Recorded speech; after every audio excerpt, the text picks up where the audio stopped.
You will recognize our next presenter.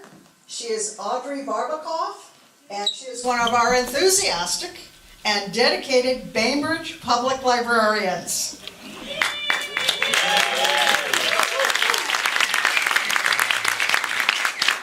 Now, I would like you to know that I found out that Audrey was recognized by the National Library Journal as the 2013 Mover and Shaker.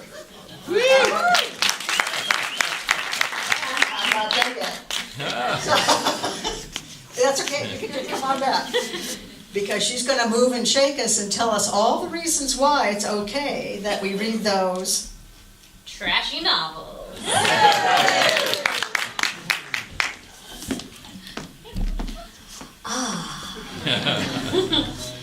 It was inevitable. The scent of bitter almonds always reminded him of the fate of unrequited love. That's the first line in Love in the Time of Cholera by Gabriel Garcia Marquez, and it is one of my favorites. I can just smell the cyanide wafting off the arms of these star-crossed lovers. Have you ever had that experience?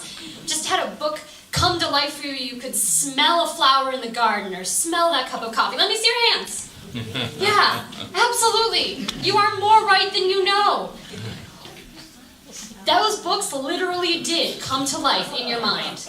When you read descriptive words in a novel, your brain processes them like actual sensory experiences. If you read a detailed description of a scent, the control centers for smell in your brain kick in. Tactile phrases like, his leathery hands, activate your touch centers. Seriously, read, he kicked a ball in your motor cortex, lights up like a Christmas tree.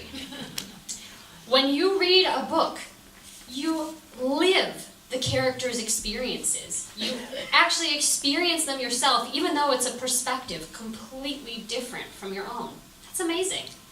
And practicing this kind of intense empathy improves your social skills in real life. Right? Studies demonstrate that people who are frequent readers of fiction are better able to step into someone else's shoes and see the world from a different perspective. So yes, that Janet Ivanovich or that James Patterson on your nightstand is actually making you a better and more empathetic human being. Believe that. And these effects last. One study showed that the effects of reading a novel were still visible in the brain 5 days later. My favorite part about that particular study is the novel they were reading was not War and Peace. It was a pulpy historical thriller about a man trying to save the woman he loves from the volcano eruption at Pompeii. Okay? You don't have to read literature to get these brain benefits. The boost doesn't come from what you read. It comes from how you read. One study of students looked at their brains while they were reading Jane Austen, first skimming and then reading deeply. Despite reading exactly the same material, the blood flow to their prefrontal cortexes increased significantly only when they were reading deeply. What that means is you don't have to read Jane Austen. You just have to really pay attention when you read 50 Shades of Grey. And this is also true in children. Children who frequently read purely for fun have significantly higher academic achievement than their peers who don't, even in math.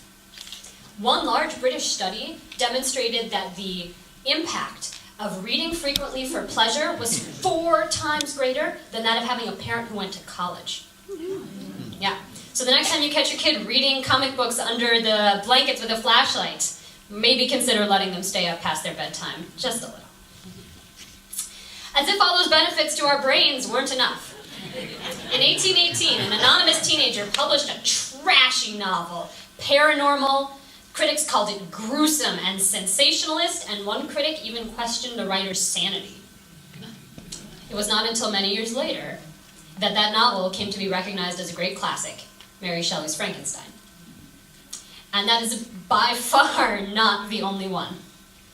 You are about to see quite a few books that were all considered trashy, smutty, or just plain bad when they were first published.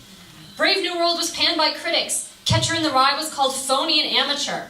J.R.R. Tolkien had to stop reading pieces of Lord of the Rings to his friends because they hated it so much. Now, even if your favorite dog-eared paperback is never going to become a classic, it doesn't matter. The point is that no one can tell you what is good.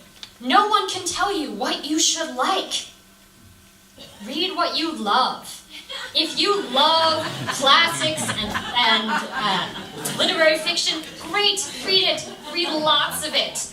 But also read your gore fests and your chick lit and your romances and your thrillers, and read them with pride. Read what you love. Read what is fun for you. It's good for your brain, and it's good for your heart. Now, as your friendly neighborhood librarian, I cannot resist the opportunity to remind you that we have tons of novels, trashy and otherwise, at your local library, in print and for download. And I have brought a few of them here with me tonight. So find me at intermission or after the show. I will be the one with a cart full of fabulously trashy books for you to check out.